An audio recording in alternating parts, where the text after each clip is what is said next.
Assalamualaikum warahmatullahi wabarakatuh. Alhamdulillahirabbil alamin. Puji dan syukur bagi Allah Ta'ala dan sholawat serta salam bagi Rasulullah Muhammad sallallahu alaihi wasallam. Jumpa lagi dengan saya, Hari Akademisi, dalam video pembelajaran studi jurisprudensi di Pengadilan Agama. Untuk kesempatan kali ini, kita akan mengkaji tentang signifikansi jurisprudensi dan bidang kajian hukum keluarga Islam di Pengadilan Agama. Sahabat kampus semuanya, perlu diingat bahwa ketika kita membahas persoalan jurisprudensi, maka kita perlu mengetahui berbagai kondisi, berbagai keadaan yang menyebabkan jurisprudensi itu akhirnya diberlakukan. Berbagai kondisi atau berbagai keadaan yang menyebabkan jurisprudensi itu diprioritaskan atau diutamakan, atau setidaknya dapat dijadikan rujukan bagi hakim dalam menyelesaikan perkara yang masuk ke pengadilan. Dengan kata lain, perlu dipahami dengan seksama bahwa terdapat beberapa keadaan, terdapat beberapa kondisi yang menyebabkan jurisprudensi itu akhirnya dikedepankan, diutamakan, diprioritaskan sebagai solusi dan atau menjadi bagian dari bahan pertimbangan hakim dalam memutus perkara. Nah, tidak semua perkara yang masuk ke pengadilan diputus dengan jurisprudensi atau melibatkan jurisprudensi. Bahkan sebaliknya, jurisprudensi itu dijadikan solusi alternatif bila mana hakim mengalami kesulitan untuk memutus perkara. Mencermati sifat unik dari putusan jurisprudensi, maka terdapat beberapa kondisi, terdapat beberapa keadaan yang menyebabkan suatu putusan jurisprudensi kemudian dijadikan hakim sebagai dasar pertimbangan dalam memutus perkara terbaru yang sedang dihadapinya. Memang konsekuensi yang didapat adalah bahwa putusan yang diterbitkan oleh hakim bukan merupakan putusan baru, melainkan merujuk kembali kepada putusan yang lama oleh sebab keterbatasan teknis dalam interpretasi hukum yang dilakukan. Berikut adalah beberapa kondisi atau beberapa keadaan yang menyebabkan hakim mempedomani suatu putusan jurisprudensi dalam memutus perkara. Misalnya yang pertama, ketiadaan peraturan yang dapat digunakan dalam menentukan status hukum suatu fenomena. Ketika hakim harus berhadapan dengan perkara yang belum jelas ketentuan hukumnya, tidak ada peraturan yang mengaturnya, maka merujuk pada putusan serupa yang sudah lebih dulu terbit adalah solusi yang praktis. Dalam hal ini, hakim dapat mengambil asas-asas hukumnya atau berpatokan kepada kaidah-kaidah yang dipakai hakim sebelumnya dalam memutus perkara. Kemudian yang kedua, terjadi kekosongan hukum sebagai akibat dari kemunculan peristiwa hukum yang baru. Ketiadaan hukum yang mengatur suatu fenomena dapat membuat hakim kesulitan untuk memutus. Kemudian dapat merujuk putusan terdahulu yang isinya mendekati atau sama dengan perkara yang tengah ditanganinya. Kemudian yang ketiga, keraguan-raguan hakim akan pengenaan peraturan yang sudah ada. Dalam hal hakim merasa ragu terhadap putusan yang akan dikeluarkan atau diterbitkannya, hakim dapat menggunakan jurisprudensi untuk menguatkan interpretasinya, atau hakim dapat merujuk kepada jurisprudensi untuk menguatkan interpretasi hukumnya. Kemudian yang keempat, terdapat konflik antara satu peraturan dan peraturan lainnya yang mengakibatkan hakim harus menemukan hukum berdasarkan putusan terdahulu. Konflik material perundang-undangan dapat menjadi alasan hakim merujuk kepada asas-asas hukum yang ada dalam jurisprudensi. Mengingat putusan jurisprudensi juga merupakan produk hukum. Kemudian yang kelima, alasan-alasan lainnya yang dibenarkan bagi hakim dalam merujuk kepada putusan jurisprudensi untuk memutus perkara. Kita masuk ke jurisprudensi dalam lingkup hukum keluarga Islam. Jurisprudensi yang menjadi produk hukum lembaga Mahkamah Agung tersebut dapat diberlakukan secara luas dalam seluruh peranata peradilan di Indonesia, termasuk peradilan agama. Peradilan agama memiliki kompetensi memeriksa, mengadili, memutus, dan menyelesaikan perkara bidang hukum keluarga Islam dan hukum ekonomi syariah.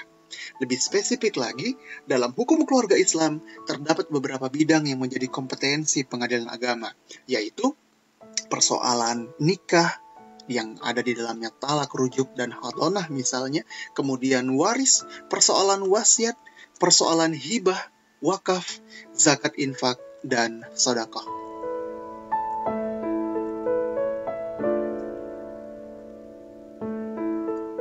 Dasar hukumnya ada pada pasal 49 Undang-Undang Nomor 3 Tahun 2006 dan pasal 51 Undang-Undang Nomor 7 Tahun 1989. Untuk ekonomi syariah, saya berikan tanda yang berbeda dengan tulisan berwarna hijau. Ini masuk ke dalam kategorisasi hukum ekonomi syariah.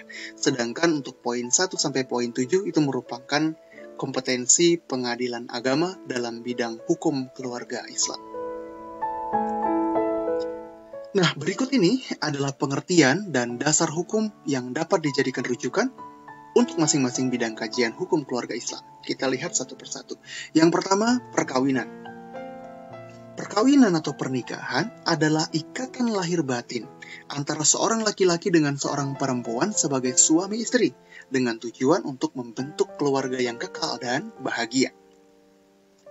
Perceraian adalah putusnya tali ikatan perkawinan antara pasangan suami istri yang disebabkan oleh talak dari pihak suami ataupun gugatan cerai dari istri yang selanjutnya mendapatkan keabsahan oleh pengadilan agama dalam bentuk putusan. Adapun rujuk adalah kembalinya pasangan suami istri kepada keadaan semula sebelum talak diucapkan suami atau sebelum gugatan cerai diajukan oleh istri ataupun diputus oleh pengadilan. Kemudian, harta bersama adalah harta yang diperoleh secara bersama-sama oleh suami dan istri di dalam masa perkawinan. Dasar hukum persoalan perkawinan itu ada di dalam Undang-Undang Nomor 1 Tahun 1974 tentang perkawinan.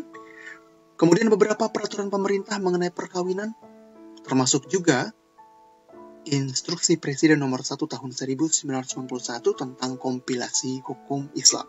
Kompilasi hukum Islam ini sangat fenomenal sekali.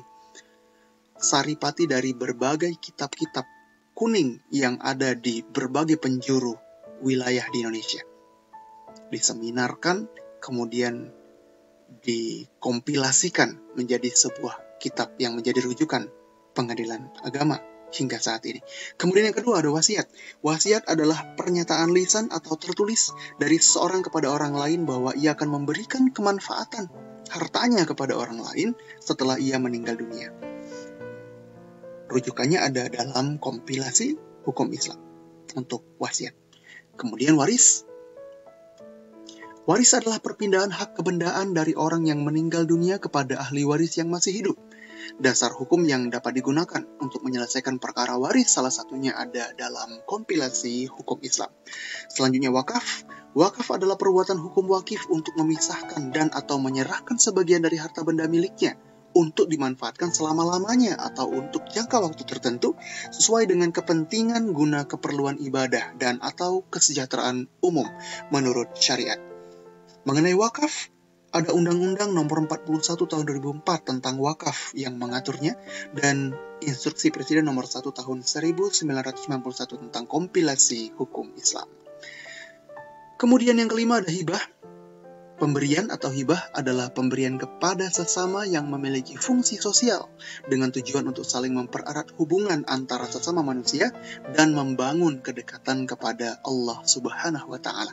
Dasar hukumnya ada dalam kompilasi hukum Islam. Selanjutnya ada hak asuh atau hadonah. Hadonah adalah kegiatan mengasuh, memelihara dan mendidik anak hingga dewasa atau sampai anak mampu mandiri. Dasar hukumnya ada dalam Undang-Undang Perkawinan dan kompilasi hukum Islam. Zakat, infak, dan sedekah. Kita mulai dari zakat terlebih dahulu. Zakat adalah mengeluarkan sejumlah harta tertentu untuk diberikan kepada orang-orang yang berhak menerimanya dengan syarat-syarat yang ditentukan oleh syarat. Dasar hukumnya ada di dalam Undang-Undang Nomor 23 Tahun 2011 tentang pengelolaan zakat. Selanjutnya juga diatur dalam kompilasi hukum Islam. Infak Infak adalah mengeluarkan harta yang mencakup zakat dan non-zakat, baik itu infak sunnah, infak kemanusiaan, dan lain-lain. Sedangkan sedekah adalah harta yang didermakan kepada seseorang secara sukarela demi mengharapkan pahala dari Allah Subhanahu wa Ta'ala. Dasar hukum yang dapat digunakan tentunya kompilasi hukum Islam.